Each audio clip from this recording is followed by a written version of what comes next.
Hi, good afternoon. I want to welcome everyone to another event in our Fashion Magic series at the Institute for Public Humanities and the Arts. I'm Rhonda Garelick, I'm the director, and today I'm very excited to bring to you our speaker, Moshtari Hilal.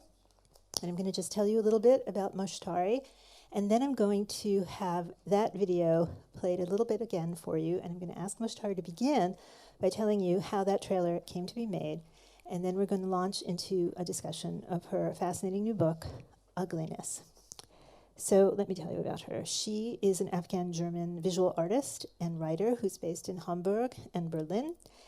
Moshtari studied Islamic studies and political science with a focus on gender and decolonial theory in Hamburg, Berlin, and in London.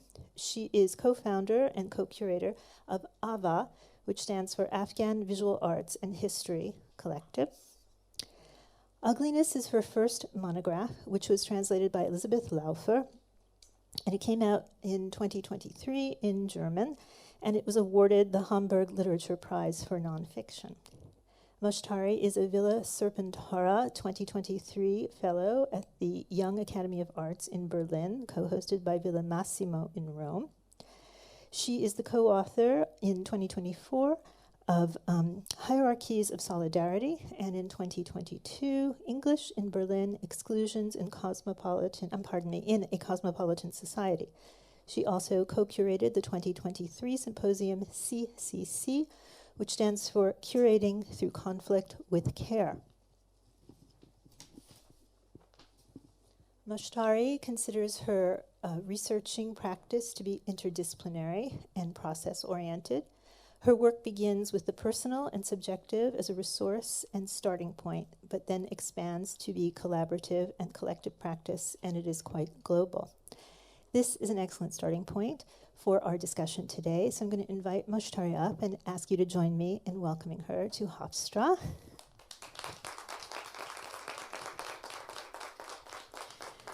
So if we could start the trailer or keep playing it again, I think it's a fascinating compilation to introduce the book.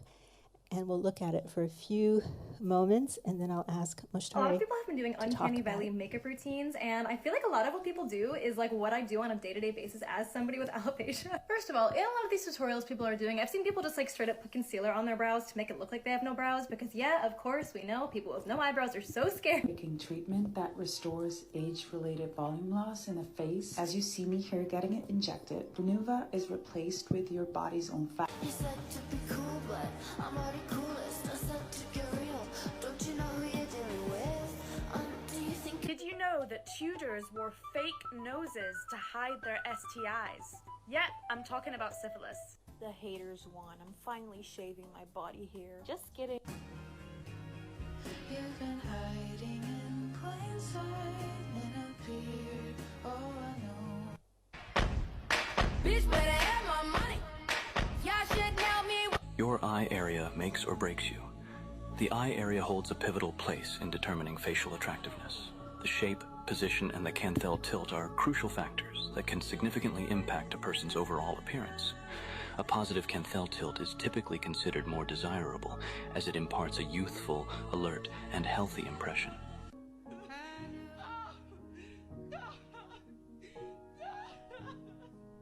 You can always spot a villain from their ethnic non-European features. And this stems from both colonialism and a bunch of anti-Semitism, which you can trace a lot of back to Nazi propaganda. Disabilities are another big one, and the disabled community has been very, very vocal about them. I'm a lot older now, and I will say, in some weird way. Okay, I love this trailer. And Moshtari has asked that we play it in advance of our talking. So I invite you to talk about how you put that together and how it represents. I think your mic will just be on, is that right? Yeah. Okay. Oh. Yeah, thank you for having me here. I'm very happy to be here. This is like now my 4th or 5th event since I came here. It's my first time in the US. So thank you for bringing me also to this university, to your talk series. This is like just one selected version of all the videos that I've came across during my research. I did research, academically, brought together historical facts and theory and all that, but also on social media and social media platforms, specifically TikTok, because I think TikTok is this platform where you have an archive of self-expression, but also self-criticism, as well as like all these tutorials and discourses that help or at least promise self-optimization. And I found it really interesting to look up what beauty and ugliness means in that specific world where videos have like millions of views and 20 million views and lots of likes and comments. It's really rich for analysis. And these were just some of my favorite bits. I love them also because they are so hypnotizing. I confess I watch beauty TikTok sometimes and just marvel at self-transformation that they profess you can achieve with contour sticks or something, which in real life looks like you've painted stripes on your face, but it's a new motif for body modification, really.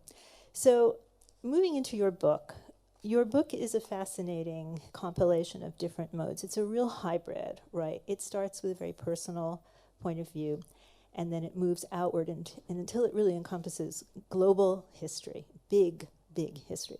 So I'd like the audience to hear the very first part, which begins, it's almost a kind of poem about yourself as a young woman. And it's the same pages, I think, for us in both versions. And we could change now to the images that accompany this talk, please. The other file, if you have it. It's all. See, I keep thinking it's over there, but it's over here. Thanks. So the first chapter. Tell us the name of this chapter. Yeah. So I decided to have the chapter "Hate" as the entrance to the book. And then I continue with a chapter focused on nose surgery, the nose, and then body hair or facial hair. And it keeps going with a chapter about sickness and death and ends with reconciliation. So I'm going to read from the very first pages of the book.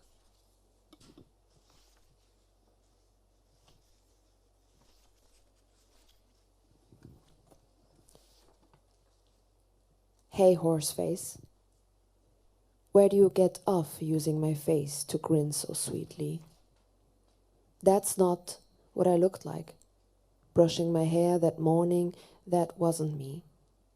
I had laid out my clothes the night before, color coordinated with a practiced expression in shy mouth. Where do you get off using my face to grin so sweetly? Now give us a smile. The photographer at our school summons my smile. Give us a smile. And I smiled. Where do you get off using my face to grin so sweetly? I remembered the first YouTube comment I ever got, the comment that made me delete my first video. Hey, horseface. Where do you get off using my face to grin so sweetly? I saw myself in 14 passport photo-sized rectangles, and I gazed back. It was exactly as A had spelled it out for me in the school hallway. Crooked teeth, long face, big nose. At 14, I learned 14 times over that I'm ugly.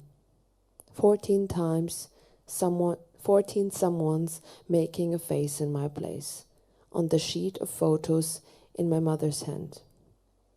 Was my smile a distortion, or did it leave me exposed? We're not keeping these, I told my mother. I don't need these pictures, and I never want to see them again. And I never want this picture to see me. My mother closed the envelope that held my 14 grimacing faces. She placed it folded up in her dresser. That's my darling daughter. An ugly child only a mother could love. I dig up that photo for this book. I search in vain for an ugly horse face All I find is the picture of a child, flashing her teeth, smiling for what will be the last time in 14 years. Thank you. I've heard you read that before, and I still find it so moving, and it really takes a moment to process that. I think anyone looking at that sweet face feels the pain. But you're talking about something that in some ways is universal, but in other ways is quite particular. I think all 14-year-olds struggle with body image, puberty. But you're also talking about being an Afghan immigrant in Germany, in a majority white society, where beauty standards and normative ideas of what a pretty girl is were very narrow and very oppressive. And you're also talking about shame and internalized racism. So can you talk a little bit about how childhood and early life spent as an Afghan immigrant living in Germany, in a Northern European nation, shaped some of these early thoughts, and then how that progressed to become the basis for a much larger meditation on ugliness? Yeah, this is the English translation of the book, and the original actually has this picture also on the cover, and it's a black and white version of it that is, how do you call it when you take the paper and you squish it and then you fold it again, open? Well, that's what I did to the photo, and it's a little bit, a reference to the facial dysmorphia and distortion that actually happens in, when you have self-hate, exactly. And it was very important for me to start the book and also center the book with this version of myself, with a 14-year-old. And yesterday I was at a high school here in New York, and I was talking to 14, 15-year-olds, and it was really interesting because I was actually talking to people that were in the age of my lyrical, self for the book. And I decided to center this version and the feelings of this person and the insecurities of this person, because I believe that when we are teenagers, we are quite vulnerable, but also observant of the world around us. We don't take them so serious, the insecurities and the feelings, but they are symptoms, they are signals that help to analyze in what kind of a world we live. And I try to center those feelings. I have the feeling of hate and self-hate in the book, but also feelings such as shame, fear, or jealousy. Like, why do I feel ashamed of something? Why do I fear something? But what am I jealous of? And I try to remember those feelings and how, towards what they were directed. And for me, it was really the question of assimilation. You mentioned it yourself. I came to Germany when I was 2 years old, so I grew up as a refugee. And in Germany, it's also less diverse than here in the States. So I was always like a minority, and the idea of belonging meant becoming something I was not. And at the same time, you have to imagine that I'm the generation that grew up in the shadow of 9/11. So I was in the first grade when 9/11 happened. No one knew what Afghanistan was. And suddenly everyone had this idea of the barbaric terrorist culture, and I was supposedly from there. So there was also this burden of proving that I'm not only belonging to the others, and I can belong to them, but also I'm as civilized, cultured, or rational. So the idea of self-hate, the rejection of the self in order to assimilate, was essential for my experience of othering, but also ugliness. And this is why I started with this specific age, because a lot of the foundation of what I believed what ugliness or being wrong, being not normal is, was informed during that age. Well, you've touched on so many things there that expand in your book. One is the connection between these body parts. What I find so sort of wonderful is you heard Moshtari mention body hair, facial features, etc. And those are the categories you often find in beauty magazines, right? Those break down usually women's bodies into parts to perfect, to fix, to improve, to buy products for. But then you're talking about 9/11, you're talking about global events, you're talking about being looked at as a nationality that is to be feared or avoided. And somehow those things are connected to a young girl's body parts, right? So what you're doing is politicizing something that we think of as unrelated to geopolitics, right? What could your eyebrows have anything to do? How could they possibly have to do with, imperialism and war? But surprise, they do. So you break down these body parts and you talk quite eloquently about the battle that you waged. Moshtari has a wonderful phrase, troubling and wonderful, called the cartography of my ugliness, and the war you felt you had to wage on this map of self. So could you talk a little bit, I'll randomly start with a topic you devote a lot of space to, which is hair, body hair, which is part of this war. Yeah, the phrase cartography of my ugliness goes back to an actual little sketchbook or diary that I had where I tried to map out and plan how to, tackle this task of erasing signs that made me other. And I mean, for a lot of people, it's different things. I always mention the fact that if someone else in this room would have written a book about ugliness, the chapters, the symptoms or the uniforms of ugliness would look very different. For me, it was the question of the nose, because my sister got a nose job when I was very young, so immediately I had the question of what's wrong with our nose? And then also the practice of body hair removal, but not just as a decorative or cosmetic procedure, but one that had to be done in secret. So the plan was to pretend that you never had that much hair, or you never had black hair. It was also about the color of the hair, because my classmates, they had also body hair, but they had blonde body hair. They had light body hair, and it was not as racialized as dark body hair.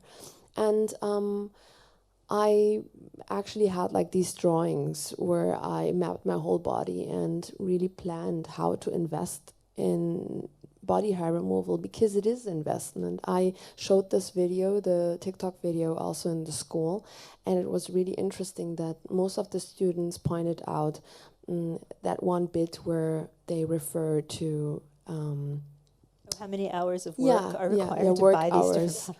Yeah, and it is really important because that's what it is. You invest not only pain and time and mental labor into becoming something else, practicing these kind of beauty rituals, but you also invest a lot of money. And for me, it was the question of bleaching, waxing, shaving, or one day, if I have the money, lasering, removing the hair for a longer period.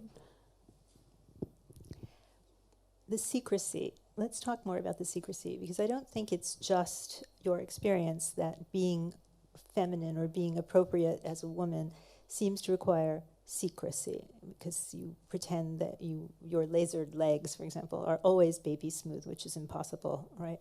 Can you talk about the internalized anxiety and the shame that came along with that, and how it might connect to the political situation you found yourself in? Yeah, I think it's very important to maybe also go back to the way I define ugliness, because since I wrote the book in German, I built the whole definition and argument of ugliness based on the term hate, because in German, ugliness means Hässlichkeit and hate means Hass. You might already hear the connection here. You have to pronounce the word hate, Hass, to get to the word ugliness, Hässlichkeit. It's kind of obvious, but most people don't think about that in order to identify, to know what ugly is, you have to know who's hated in our world, in our systems. And And I think that's very important to like kind of leave the the surface level discussion of beauty, attractiveness, and all these kind of things, and get to the root of the issue, which is dehumanization.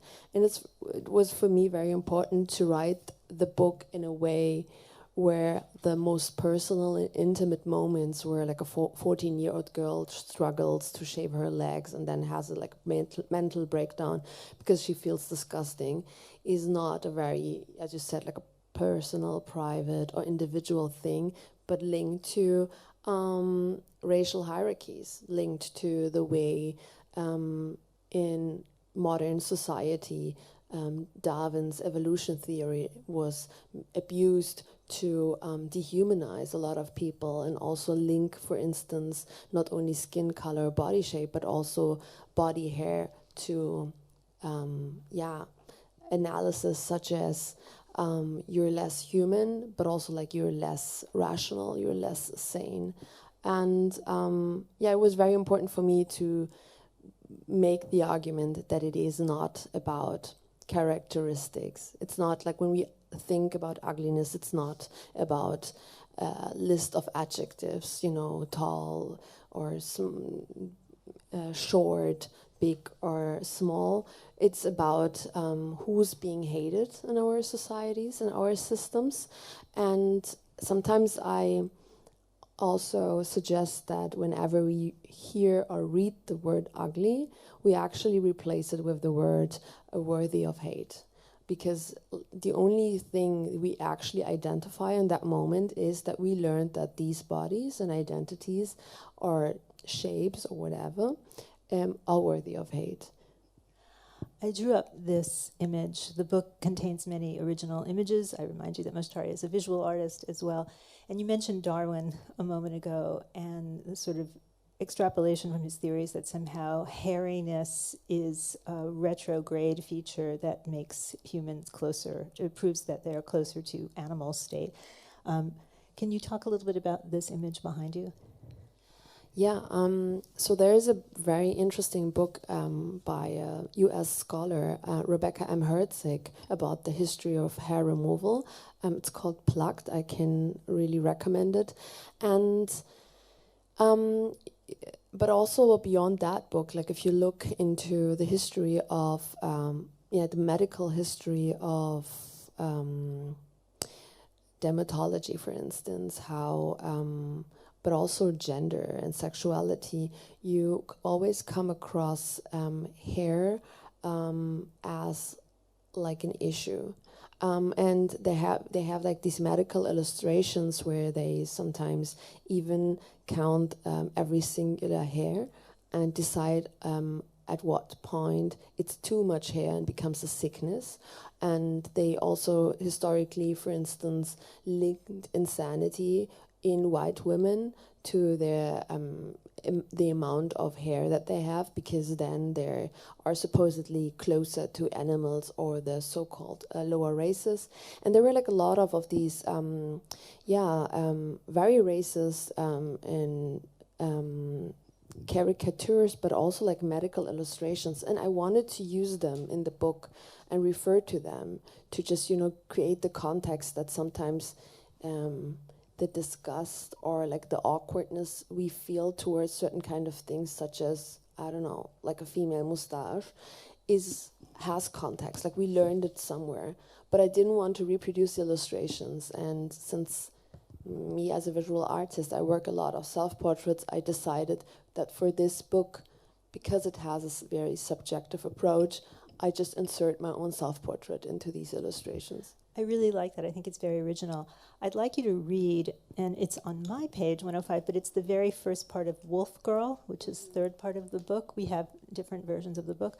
But I also would draw, especially my students and all students' attention to the fact that Moshtari's book is an unusual blend of a memoir and a political book and a very well-researched volume on the history of beauty and women's material culture, and it's in a compact form, so I think it's a very nice model of work and unusual in that. Could you read this, and you'll explain later what you're reading, just... Once upon a time, a lovesick she-gorilla leaned against a tree to wallow in her loneliness. She didn't notice that the trunk was covered in a gummy substance that struck to the hair on her arm as she leaned into it. She had no choice but to tear herself painfully away from the tree. The she-gorilla shrieked as the hair was pulled out at the roots. Her arm was now bald, and she worried that this flaw in her coat might prove repellent. Then it occurred to her that the enigmatic silverback gorilla might like it if she lost the hair entirely and had a perfectly smooth body. Week after week, the she-gorilla returned to the eucalyptus tree and removed more hair until her limbs were fully stripped. She did not present herself to the male until after the self-sacrificing transformation, and he was thrilled, oblivious to the agonies that had led to this enjoyment. The she-gorilla continued this practice in secret. Her first baby had relatively little hair when it was born and inherited its mother's strange new sense of shame at having hair. A gorilla recounts this evolutionary origins of hairlessness in The Fall of Man, or The Loves of the Gorillas, after encountering a deformed male gorilla who was born nearly bald and declares that any mate of his must have even less hair. The she-gorilla uses her surprise discovery with the eucalyptus tree to begin removing her hair, and the male chooses her. This satirical piece, written from the gorilla's perspective, was the American journalist Richard Grant White's response to Charles Darwin's The Descent of Man and the Selection in Relation to Sex, both published in 1871. Darwin's sensational findings prompted science and media to heighten their focus on the relationship between humans and animals as the 19th century drew to a close. What role has the relative hairlessness of the human body played in evolution? Were the amount and type of hair evolutionary metrics that could be used to determine how great or small the distance from the original lineage? Was sexual selection a satisfactory explanation for humans becoming less and less hairy, more and more bare? Should I continue? No, that was good. I love that. I love the eucalyptus tree and the gorilla, and I think that it is a satire of Darwin is so apropos, especially also because it's about sexual selection and mating, attracting a mate. And so often, as we know, that's the explanation for absolutely everything. If it exists, it must be because it made, and it's usually females, more attractive to men for mating purposes. So there's a really strong feminist component to what you're doing. I'd like you to talk a little bit about the time you spent living in Italy and how that affected you. Yeah, I finished writing my book, finalizing the book when I was at an art residency in Italy, in Rome, and also south of Italy. And it was really interesting to me because when I looked around, a lot of Italian women actually looked like me. And I mean, I knew about the context of these things, about beauty and belonging, but it was like very striking that if I had my teenagehood, all my life spent in Italy, I would have never had an issue with my nose because everyone had that nose. And it was a very, in the end, also German experience that my nose became such an issue. And I thought it was also interesting that during the research, my issues with my nose, the nose surgery my sister did was linked to the specific anti-Semitic history of Germany. Because all the imagery is like the image of the witch, of the cruel stepmother, or the greedy neighbor, or the school secretary that is really mean, that all these images actually came not only from Western pop culture, but on media, but also from anti-Semitic caricatures that I internalized and suddenly saw myself in. And I found that link very interesting, because if you look into the history of nose surgery, it is about assimilation, and it is about racial hierarchies, and also racializing the nose as one next to body shape, skin color, or hair texture, having the nose as also a signifier of race. And the history specifically of nose surgery in Europe goes back to surgeons offering people who had so-called Jewish-looking noses an escape of the racialization, of the discrimination. And I tell the story of one specific surgeon, Jacques Joseph, who actually was called Jakob, and due to assimilation, for instance, changed his name to Jacques. And he became, in the 1930s, very famous for his technique. Like, he could change noses in a way that didn't leave scars. He created this technique to help, for instance, soldiers that came back from the First World War, that survived because they had these steel helmets, but they had broken faces. But because his technique didn't leave scars, a new market opened up. Now people could have surgeries, nose surgeries, that didn't really need one, not one for medical reasons. And they could have surgeries without people knowing that they had a surgery. So there was this element of assimilation kind of offered in that. And he promised, like, he was advertising these nose surgeries as, a transformation that would lead to more happiness, to more success, and to belonging. Well, you can understand that. And there are many stories, true stories, and films also about people assimilating physically in one way or another to avoid racial othering. You've talked also about the preponderance of rhinoplasty and other kinds of plastic surgery, not just in Europe, but in places like Iran, for example, where it's also been adopted. So it's kind of moved from de-ethnicizing one group to many, many groups. Given that, what do you say about the pop culture that we have, especially in America, but I know it's global, which has celebrated and sort of obsessively now propagated the idea that plastic surgery is not that much different from going to the salon and getting a haircut or something? How do you think that's affecting us? And you clearly watch it because it's part of the TikToks. What does this culture tell us about ourselves? I guess the fact that we have technology that allows us to change and transform and to be someone else has a progressive, democratic, inclusive aspect to it, and it is promoted that way.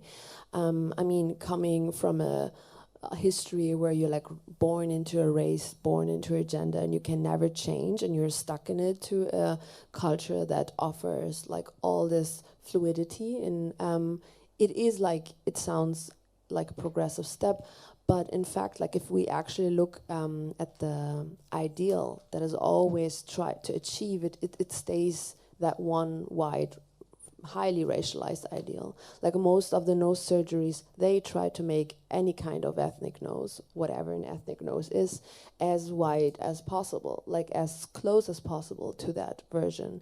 And so is also this culture of like a more inclusive beauty. It is marketed more broadly, but in reality, it just invites everyone to participate in a culture that is an endless loop of self-optimization. And I always like to give the example of a person such as Kim Kardashian. I hope everyone knows her here because she's quite influential when it comes to like contemporary culture. And Kim Kardashian is such a good example for it because due to her racial ambiguity, but also her artificiality, do I pronounce it that right? Yeah, okay. She becomes the perfect candidate, the perfect symbol for our current beauty idea, because if nothing is real, nothing is natural about her, we can actually buy anything about that she is. Like, we can deconstruct her in different procedures and products that are purchasable. And if she's like if she's not natural, that means we can also become her. And this is also the reason why a lot of surgeons actually call her patient zero, because people come with her image and try to become her. But this is like a wrong promise for sure, because not everyone can become anything. It is certain kind of bodies, certain kind of white, healthy, abled bodies that can purchase different aspects from different ethnicities and add it to their body and become like ambiguous. Most people cannot become anything. So this promise to participate in our current beauty understanding is also one that is not only limited but also false. Okay, so now I'm going to challenge you a little bit. How do you live in this world and hold on to this ideal while also being human and therefore susceptible to the attractions of beauty culture, fashion culture? How, as a woman, do you navigate your principles, your intellectual tenets, which I admire, and the fact that, you know, we see you here today, beautifully dressed, looking great. We know you put some care into it. How do you handle these contradictions? I think the issue is not that we care about how we look or that we decorate ourselves or that we try to express ourselves. The issue is that it becomes a matter of life and death for a lot of people. And it's not about not, washing your hair or styling your hair. It's about why is that sometimes crucial for survival? Why does it matter? To a degree where it can affect the quality of your life, the quality of the access you have in life. And that's the issue, when it becomes a way of differentiating and upholding a hierarchy that is actually rooted in exploitation, that is actually rooted in denying access and resources to a lot of people. And I think ideally we would be, first of all, in a world or in a society where it's not about loving how we look like or hating how we look like, but really like being very neutral about it. Like I am like team camp body neutrality. The goal is not to be desired by everyone, not to be like an object of desire, but the goal is that we do not care or think constantly about being perceived and judged. And the other ideal is that our, for instance, fashion or beauty practices are rooted in care, in taking care of each other, taking care of our skin or hair, or identifying in a way to find fellow peers that we have shared interest or culture in. And it is not about creating a hierarchy that is rooted in ideas of civilization, modernity, or even health. I love that answer, and you used the word care, and I've heard you say that before, and you gave an example, a rather personal one last week, and I'm wondering if you would share that again when you spoke of caring for a loved one and how that sort of provided a revelation for you in some ways about this issue, even though, again, it might not seem immediately connected.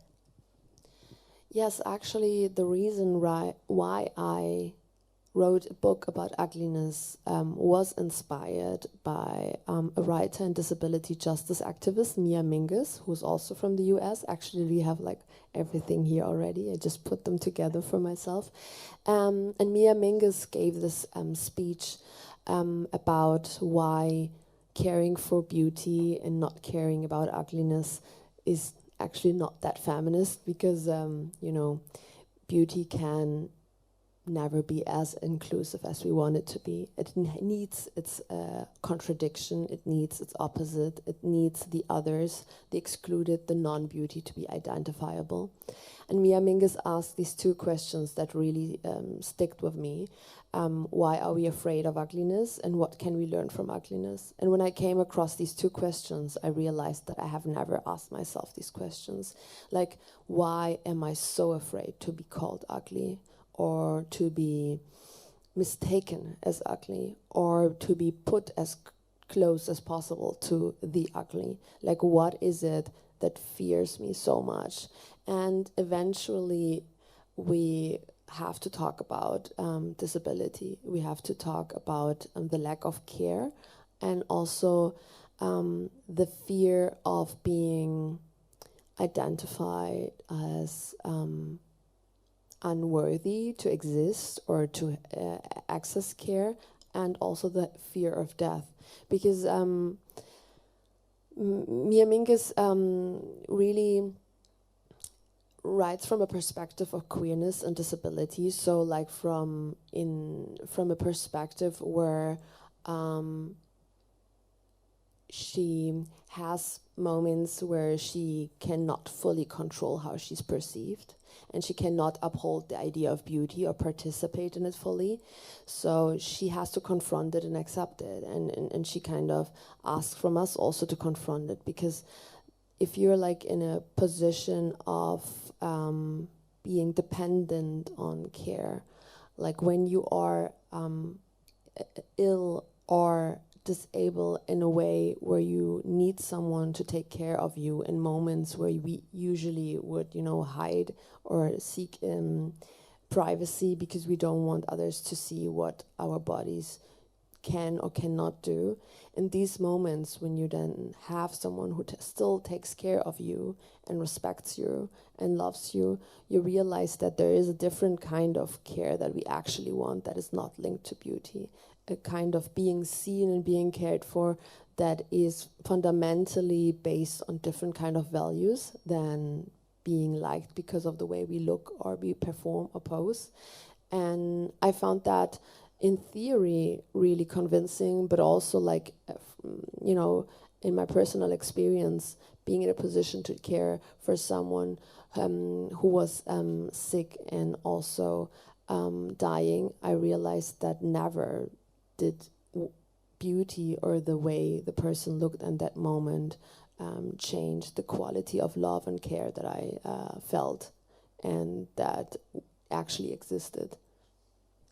Yeah, I think that's a very profound revelation, and I think connecting this issue of ugliness to issues of disability, queerness, and ultimately, I think the word mortality hangs over all of this, is really important, because so much of the frenzy that we invest in is about forestalling death or denying it, and denying all the other things that might remind us of that, which is just humanity and the frailty of our bodies. And there's a beauty, actually, we come out around the other side when you're talking about this, the care, the sort of the love and the care of others that has nothing to do with the physical or the visual, is a deeper kind of beauty, I dare say. And, when Moshtari's book was drawn to my attention and I was told it was called Ugliness, I thought, wow, you never, ever hear that word. And you just don't.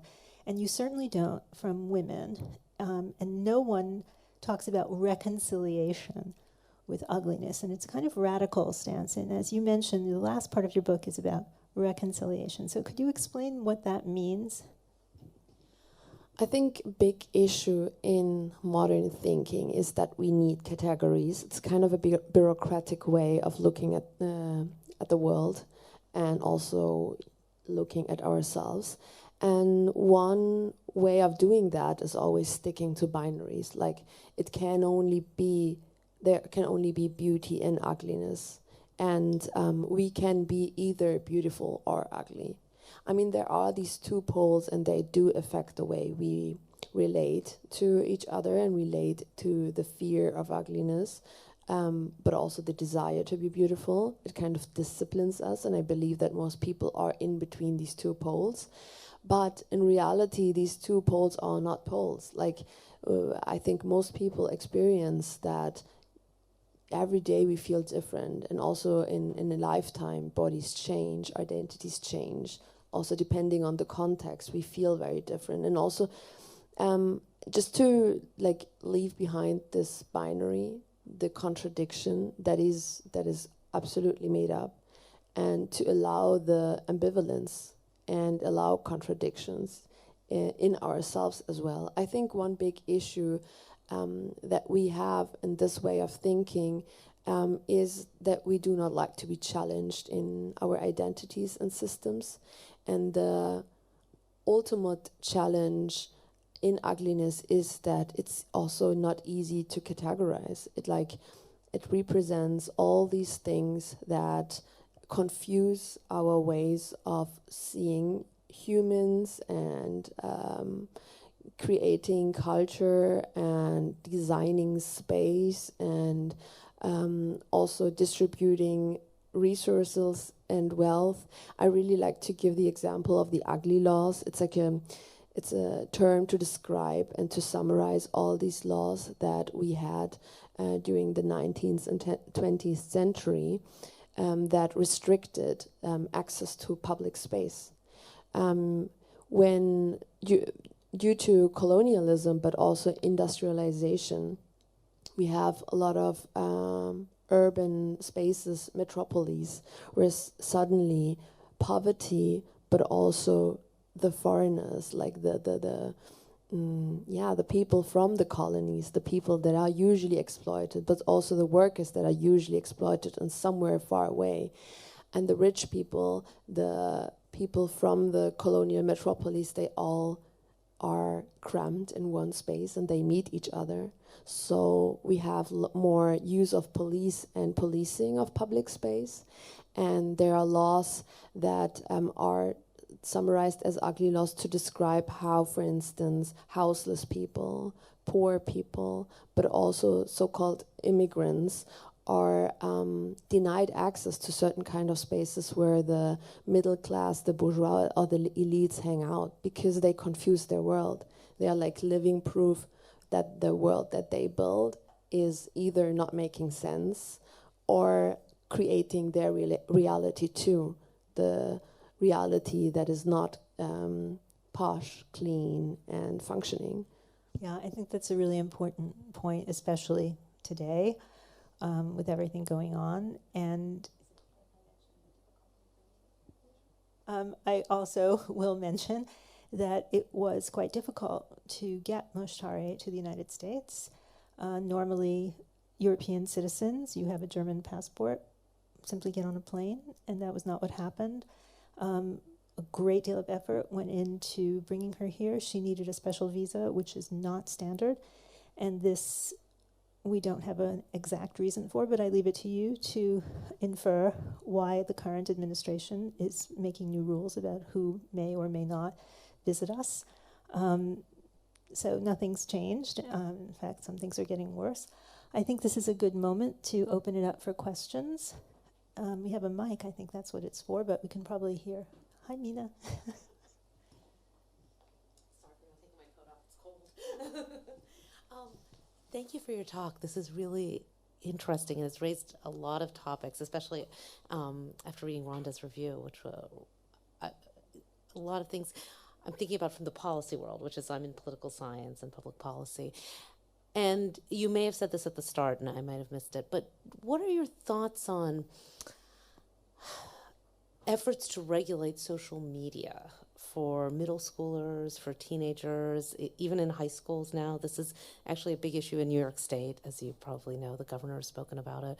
And one of the concerns is, of course, depression and stress, anxiety, particularly among teenage girls. So I'm just curious as to what your thoughts are, kind of from a policy or maybe even just a community perspective.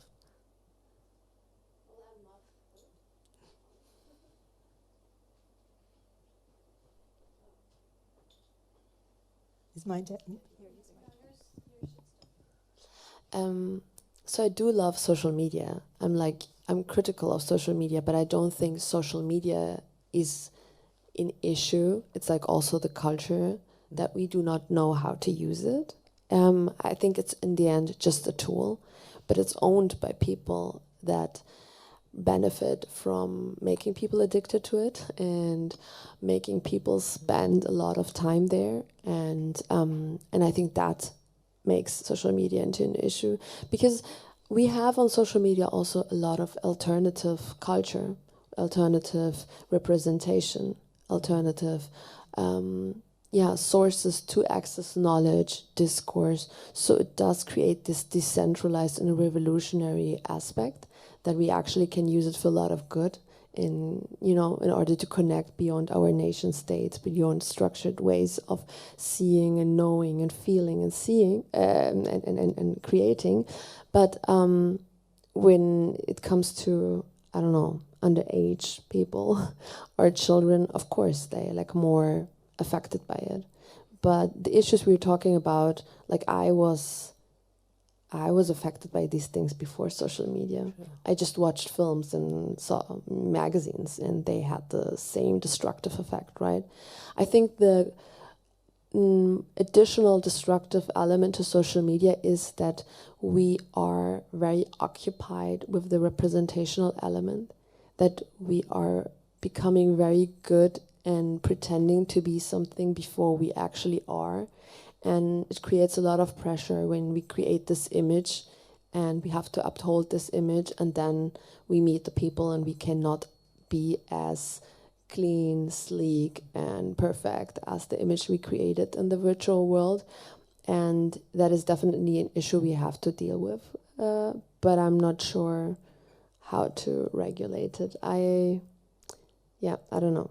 I'm also not familiar with the discussions and the laws you were referring to. Oh, it's just in New York. It's a big discussion in schools. It's not just in New York, but the governor of New York made reference to this about banning cell phones. And so it was kind of an academic piece. It's more of a school piece that students are distracted, and whether they put them away. In Florida, they've actually done this with some success.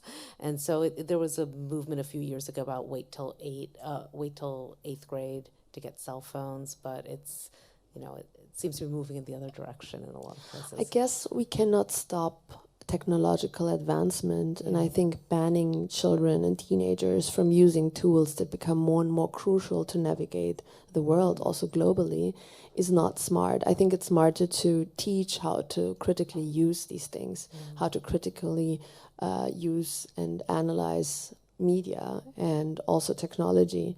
I think that's more crucial than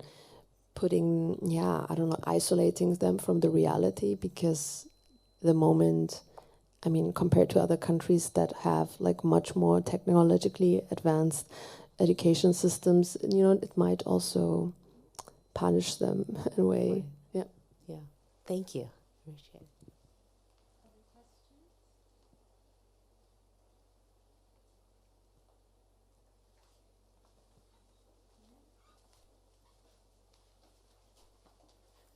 Thank you so much for coming here. I have a question. Do you think there's something we as a society, or we specifically as women, can do to build resilience against the pressure of aligning with beauty standards? Yeah, I think that actually creating communities that are built around care rather than competition are a solution, because I think it is an illusion that we always have to compete and that we do not have enough resources for everyone. I think the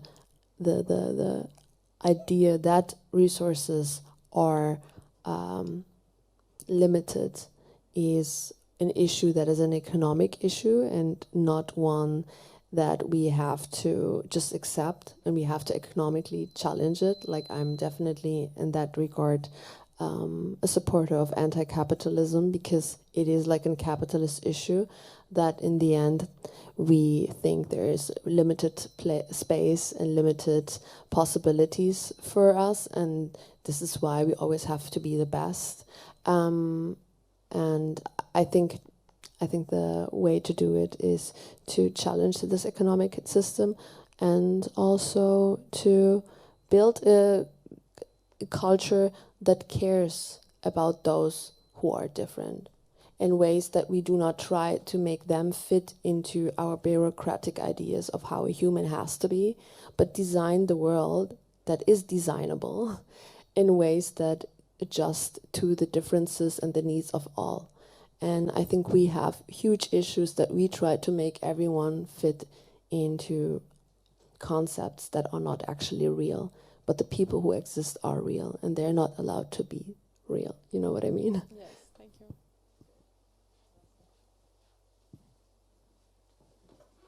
I'll stand up. I don't think I need the mic.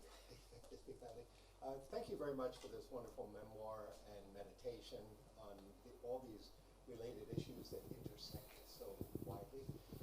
And in line with the last question and your response to it, I was wondering if you've worked with the concept of the natural as sort of a place that provides a safe space from the standards and judgments of what is artificial and aesthetically pleasing, sort of as an industrial standard.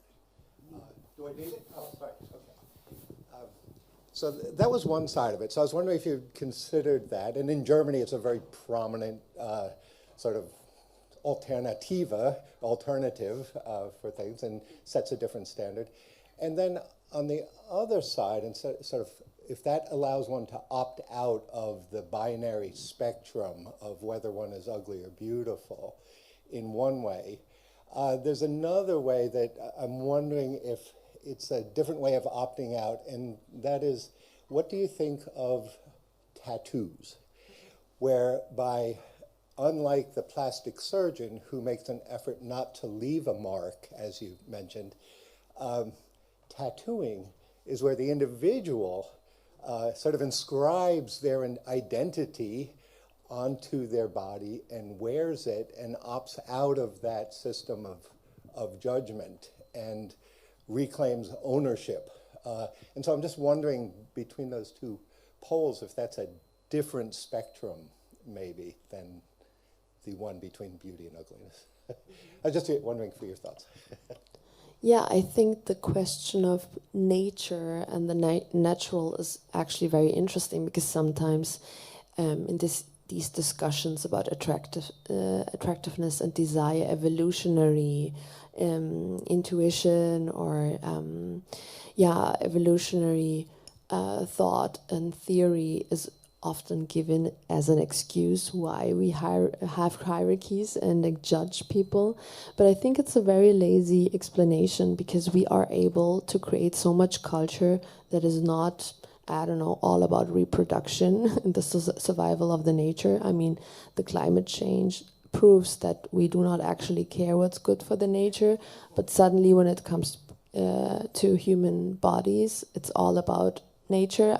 I find this is like it's a lie. I think we're able to create much more complex ways of relating to each other and belonging. And also, I actually really like the definition of James Bridle, who wrote 2 books. One is Ways of Being, and the other one, I forgot what it's called, but it's also about artificial intelligence. And James Bridle does not differentiate between the natural and the artificial, because everything artificial that we have is made from organic things.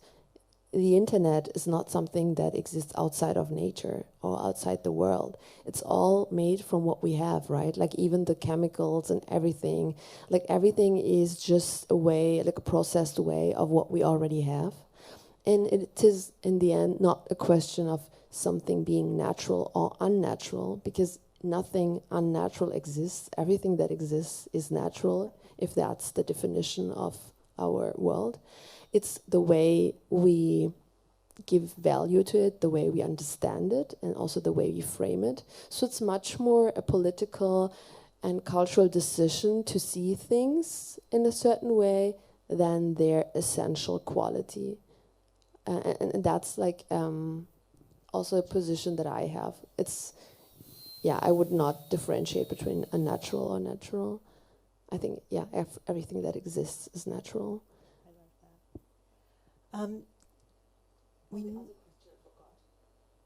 Was there a second part? Yeah. Tattoos. Tattoos. Yeah, I think tattoos are one of these ways to decorate yourself and to express yourself, right? Like, but I think it becomes an issue when it's not a choice. I mean, if it's a choice and you can do whatever you want with your body, it becomes this playful self-expression or differentiating yourself in ways. But the moment you cannot choose what something on your skin or your shape means, that's when I think it becomes annoying and problematic. I also gave the example of body hair. Like, for instance, armpit hair, not shaving your armpit became this feminist symbol, which is very silly because everyone has it. But it became a symbol because at some point certain kind of people stopped doing it and they were like labeled feminists. And now it has this cultural significance even though it should not have it. And I think I'm very annoyed by creating significance for things that our bodies do and we cannot control. Because when I was, I don't know, like 10 years old and I had like dark hair on my legs, I didn't decide to do it because I was a feminist. It was just the way I was. And I would like to go or achieve a moment of discourse where the things our bodies do and the way our bodies are have no meaning, but a choice like having a tattoo or a haircut has meaning because we choose it. And that's the way I would differentiate. Thank you. Moshtari has copies of Ugliness for sale at the back of the auditorium, and I know that she'd be glad to sign them for anyone who purchases one. I'd like to thank everybody for coming out and also remind you that tomorrow, same time, same place, the award-winning writer Judith Thurman of The New Yorker will join us for a conversation, and that will also be about some of these topics and related ones. So thanks very much, and thank you very much to Moshtari Hilal. Thank you also.